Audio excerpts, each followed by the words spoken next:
सारे मुद्दों से ध्यान भटकाने का जो षड्यंत्र है, ये अभी आपने देखा होगा पठान फिल्म में भगवा का विरोध करके नौटंकी की जा रही है। जो भगवा के लिए नौटंकी कर रहे हैं उनमें एक सांसद भी है, नवनीत राणा। अरे आप देखिए, नवनीत राणा का एक वीडियो वायरल हो रहा है, एक पिक्चर में शूटिंग कर रही है। पंडित जी भी भगवा पहने हुए थे और ये भी भगवाधारी थी और पंडित जी से लिपट करके लोटपोट हो रही है, पंडित जी को फंसाने का प्रयास कर रही है। पंडित जी भी फंसे कि नहीं फंसे हो तो चर्चा का विषय नहीं है, लेकिन फिल्म में ये सब दिख रहा है। ये भगवा पहन करके एक दूसरे को जबरदस्ती आलिंगन करते हैं, तब हमारे देश का संस्कृति और भगवा खतरे में नहीं पड़ता है। हमारे देश में सैनिकों की हत्या करा करके प्रधानमंत्री कहता है कोई नहीं घुसा है, तब हमारा भगवा खतरे में नहीं पड़ता है। मेरे दोस्तों, ये रंग का सवाल नहीं है, ये देश की सुरक्षा का सवाल है। 5 मई 2020 से जो चीनी सैनिक हमारे देश की सीमा पर कब्जा करके बैठे थे, उन्हीं सैनिकों ने 15 जून को हमारे जवानों की हत्या की, 76 जवानों को घायल किया। और 2022 में कन्याकुमारी से जब राहुल गांधी 7 सितंबर को यात्रा शुरू करते हैं, तो 8 सितंबर को वही सैनिक, चीनी सैनिक, ये संसद में सवाल उठना चाहिए कि भारत की सरकार, भारत का विदेश मंत्री, भारत का रक्षा मंत्री, भारत का प्रधानमंत्री, भारत का राष्ट्रीय सुरक्षा सलाहकार और भारत की सेना के कमांडर चीन के साथ ऐसा क्या समझौता कर रहे थे, जिसकी पोल खोल अब होने वाली थी राहुल गांधी की पदयात्रा से। जब किसी गरीब गुरबा को कोई अपराध आरोपी बनता है, उसके घर पर बुलडोजर चला जाता है, लेकिन आज तक मुद्रा पोर्ट, अदानी के मुद्रा पोर्ट पर बुलडोजर नहीं चला। आज तक हमारे देश के प्रधानमंत्री नरेंद्र मोदी के बलात्कारी बापू आसाराम के आश्रमों पर बुलडोजर नहीं चला। आज तक उन भगवाधारियों के घरों पर बुलडोजर नहीं चला, जिन्होंने बलात्कार और हत्या के मामले में पेरोल पर बाहर आए हुए बलात्कारी हत्यारे से उसको पिताजी बताया और उसका आशीर्वाद पाया। और न बुलडोजर चला आज तक वो संत चिन्मयानंद के स्कूल और घरों पर, जिसने अपनी कॉलेज की लड़कियों से नग्न होकर के मालिश करवाया। तो ये सवाल जो बार बार उठता है, मैं ये कहना चाहता हूँ, ये रंग का मामला नहीं है, ये देश के साथ गद्दारी का। कुछ लोगों ने कहा कि भूपेंद्र रावत, हम तो, हमारे माता पिता, हमारे बाप दादा तो घोर भाजपा विरोधी थे और हम लोग मोदी के बहकाव में आकर इससे जुड़ गए, अब हमारी आंखें खुल गई। मैंने तफाक से जवाब दिया, तुम्हारे बाप दादाओं को देश के गद्दारों की अच्छी समझ और पहचान थी। आज के युवा पीढ़ी भ्रमित हो चुकी है, उन्हें देश के साथ गद्दारी करने वालों की पहचान कम है। मैं गद्दारी के 4-5 सबूत आपको बताता हूँ। लाहौर में कांग्रेस ने प्रस्ताव पास किया 1900, मैं अब देश की आजादी की बात कर रहा हूँ, और जब प्रस्ताव पास होता है कि तिरंगा लेकर चलेंगे, तो भारत में एक तिरंगा का विरोधी केशव हेगड़ेवार कहता हम भगवा लेकर चलेंगे, ये तिरंगा का विरोधी आदमी था। इसके बाद आपको बताता हूँ, गांधी जी की अपील पर तिरंगा की यात्रा निकल रही थी। मैसूर के राजा ने 40 कांग्रेसियों की तिरंगाधारियों की हत्या की। स्कायर सावरकर ने माफी मांगी थी और माफी मांग करके जो माफी वीर बना पेंशन पाता रहा, उस व्यक्ति ने प्रशंसा पत्र लिखा। किसको?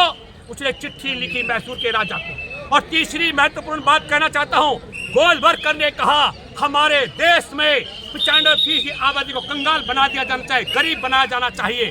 तो हमारे देश में, और चौथा, गांधी का हत्यारा इनका आदर्श है, इनका हत्यारा, गांधी का हत्यारा इनका आदर्श, देश को कंगाल बनाने वाला गोलवरकर इनका आदेश, अंग्रेजों का मुखबिर, देश की जासूसी करने वाला कायर सावरकर इनका, तिरंगा का विरोध करने वाला हेगड़ेवार इनका जासूस, और देश में अंधभक्तों का, देश का गद्दार और चीन का वफादार नरेंद्र मोदी उनका आदर्श है। देश उस ओर को 15 अगस्त 2021 को सरकार बनती है अफगानिस्तान में तालिबान की, और 16 सितंबर 2021 को वहां से 24,000 करोड़ का स्मगलिंग होती है, ड्रग्स आता है वहां से भारत में, और कहां आता है? मुद्रा पोर्ट पे, अदानी के मुद्रा पोर्ट पे, और अदानी के मुद्रा पोर्ट पे 24,000 करोड़ का ड्रग्स आता है। उससे ध्यान भटकाने के लिए क्या क्या होता है?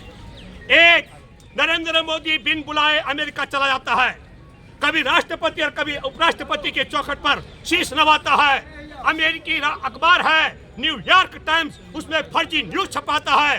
रात को वापसी आकर के हर ईट रोडी बदरपुर जहां पड़ा हुआ है सेंट्रल विस्टा, वहां उतर जाता है और फिर 2 अक्टूबर को शाहरुख खान के बेटे आर्यन खान को फर्जी मुकदमे में गिरफ्तार करवाता है और फिर किसानों पर का नरसंहार कराया जाता है ताकि 24 हजार करोड़ रुपए से ध्यान भटकाया जाए।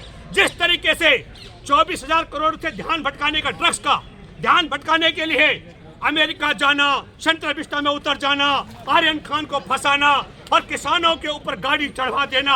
और आपको पता है अखाड़ा परिषद का महंत नरेंद्र गिरी उसके बाद आत्महत्या करता है। 16 सितंबर को ड्रग्स आ गई थी, 19 सितंबर तक कहीं भी आवाज नहीं निकली, कहीं समाचार लीक नहीं होता है, उस समाचार को दबा के रखने का षड्यंत्र। ठीक उसी तरीके से आज की तारीख में हम फिर एक सवाल करते हैं देशवासियों, हमारे देश के अंदर कई सेना अधिकारियों ने आरटीआई लगाई है भारत सरकार से कि भारत की सरकार, राष्ट्रपति बताए जब हमारे देश के राष्ट्रीय सुरक्षा सलाहकार का चीनी विदेश मंत्री के साथ समझौता हो गया था, हत्या के बाद 20 जवानों की 76 को घायल करने के बाद, उसके बाद भी चीनी सैनिक वापस क्यों नहीं गए? ये बड़ा सवाल है। हत्या से पहले 6 जून को 2020 का जिक्र कर रहा हूँ, सेना के कर्नल कमांडर के साथ में क्या समझौता हुआ था, ये सार्वजनिक होना चाहिए। ऑल पार्टी मीटिंग के बाद मैं तो संसद में, इस समय संसद का सत्र चल रहा है, मैं विपक्ष से अपील करता हूं, विपक्ष को संसद के अंदर लाना चाहिए। क्या कारण है कि नरेंद्र मोदी ने 20 जवानों की हत्या की अनदेखी, 76 घायलों की अनदेखी की, शहीदों की चिता जल रही थी और Narendra Modi all party meeting करने के बाद क्या कहते हैं? 75,000 करोड़ अमेरिकी डॉलर कर्ज लिया गया था 17 जून को चीनी बैंक से। क्या उस 75,000 करोड़ के लिए नरेंद्र मोदी चुप रहे, या पहले से ही नरेंद्र मोदी का चीन के साथ सौदा है आरएसएस का ताकि देश को बर्बाद और कमजोर कराने का षड्यंत्र है? या अगर ये कम कायर है, इन सब चीजों के लिए मैं ये कहता हूं कि हम सड़क पर बोल सकते हैं, संसद के अंदर जो देशभक्त है उन्हें देश की हिफाजत के लिए, मैं ये बात इसलिए कह रहा हूं, जो कह रहे हैं भगवा से संस्कार और संस्कृति खत्म हो जाएगी, मैं कहता हूं हमारे देश की सेना को कमजोर करने से देश खत्म हो जाएगा। हमारे देश के जवानों की हत्या करवा करके हमारी संस्कृति, हमारा संस्कार, हमारा संविधान, हमारा इंसान सब खतरे में पड़ता है। इतना बड़ा झूठा और फ्रॉड आदमी बैठा है कि जवानों की हत्या के बाद भी कहता है, मरवाने के बाद कहता है न कोई घुसाया न घुसाया, न किसी ने हमारी सीमा पर कब्जा किया है। और मैं कह रहा हूं आज जो भगवा के लिए नौटंकी कर रहे हैं उनमें एक सांसद भी है नवनीत राणा। अरे आप देखिए नवनीत राणा का एक वीडियो वायरल हो रहा है, एक पिक्चर में शूटिंग कर रही है, पंडित जी भी भगवा पहने हुए थे और ये भी भगवाधारी थी और पंडित जी से लिपट करके लोटपोट हो रही है, पंडित जी को फंसाने का प्रयास कर रही है। पंडित जी भी फंसे कि नहीं फंसे हो तो चर्चा का विषय नहीं है, लेकिन फिल्म में ये सब दिख रहा है। ये भगवा पहन करके एक दूसरे को जबरदस्ती आलिंगन करते हैं, तब हमारे देश का संस्कृति और भगवा खतरे में नहीं पड़ता है। हमारे देश में सैनिकों की हत्या करा करके प्रधानमंत्री कहता है कोई नहीं घुसा है, तब हमारा भगवा खतरे में नहीं पड़ता है। मेरे दोस्तों, ये रंग का सवाल नहीं है, ये देश की सुरक्षा का सवाल है। 5 मई 2020 से जो चीनी सैनिक हमारे देश की सीमा पर कब्जा करके बैठे थे, उन्हीं सैनिकों ने 15 जून को हमारे जवानों की हत्या की, 76 जवानों को घायल किया और 2022 में कन्याकुमारी से जब राहुल गांधी 7 सितंबर को यात्रा शुरू करते हैं तो 8 सितंबर को वही सैनिक, चीनी सैनिक, ये संसद में सवाल उठना चाहिए कि भारत की सरकार, भारत का विदेश मंत्री, भारत का रक्षा मंत्री, भारत का प्रधानमंत्री, भारत का राष्ट्रीय सुरक्षा सलाहकार और भारत की सेना के कमांडर चीन के साथ ऐसा क्या समझौता कर रहे थे जिसकी पोल खोल अब होने वाली थी राहुल गांधी की पद यात्रा से। पोल तो अमित शाह खोल रहे हैं। दो चीजें बात सुनिए, 2 चीजें बड़ी अहम सवाल है। एक बड़ा सवाल है, अगर इन्होंने तय करके बिठा रखा था उन जवानों को, 16 दौर की बात हो चुकी थी, 16 दौर तक भारत की सरकार गिरती रही, तब चीनी सैनिक वापस नहीं गए। अब ये सवाल उठा रहे हैं कि भाई चीन ने कुछ पैसा दिया है, और चीन ने पैसा दिया उसके लिए सारी एजेंसियां तुम्हारे पास है। चीन ने पैसा दिया हमारे देश के अंदर, जब किसी गरीब गुरबा को कोई अपराध आरोपी बनता है उसके घर पर बुलडोजर चला जाता है। लेकिन आज तक मुद्रा पोर्ट, अदानी के मुद्रा पोर्ट पर बुलडोजर नहीं चला। आज तक हमारे देश के प्रधानमंत्री नरेंद्र मोदी के बलात्कारी बापू आसाराम के आश्रमों पर बुलडोजर नहीं चला।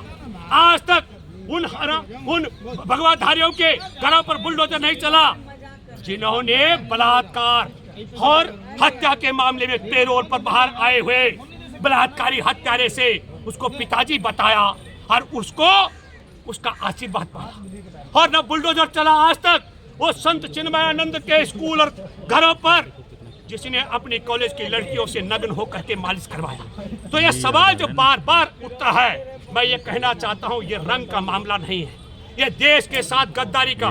कुछ लोगों ने कहा कि भूपेंद्र रावत, हम तो, हमारे माता पिता, हमारे बाप दादा तो घोर भाजपा विरोधी थे और हम लोग मोदी के बहकाव में आकर इससे जुड़ गए, अब हमारी आंखें खुल गई। मैंने इत्तेफाक से जवाब दिया, तुम्हारे बाप दादाओं को देश के गद्दारों की अच्छी समझ और पहचान थी। आज के युवा पीढ़ी भ्रमित हो चुकी है, उन्हें देश के साथ गद्दारी करने वालों की पहचान कम है। मैं गद्दारी के 4-5 सबूत आपको बताता हूँ। लाहौर में कांग्रेस ने प्रस्ताव पास किया 1900, मैं अब देश की आजादी की बात कर रहा हूँ, और जब प्रस्ताव पास होता है कि तिरंगा लेकर चलेंगे, तो भारत में एक तिरंगा का विरोधी केशव हेगड़ेवार कहता हम भगवा लेकर चलेंगे, ये तिरंगा का विरोधी आदमी था। इसके बाद आपको बताता हूँ, गांधी जी की अपील पर तिरंगा की यात्रा निकल रही थी। मैसूर के राजा ने 40 कांग्रेसियों की तिरंगाधारियों की हत्या की। कायर सावरकर ने माफी मांगी थी और माफी मांग करके जो माफी वीर बना पेंशन पाता रहा, उस व्यक्ति ने प्रशंसा पत्र लिखा। किसको? उसने चिट्ठी लिखी मैसूर के राजा को। और तीसरी महत्वपूर्ण बात कहना चाहता हूँ, गोलवरकर ने कहा हमारे देश में 95% की आबादी को कंगाल बना दिया जाना चाहिए, गरीब बनाया जाना चाहिए।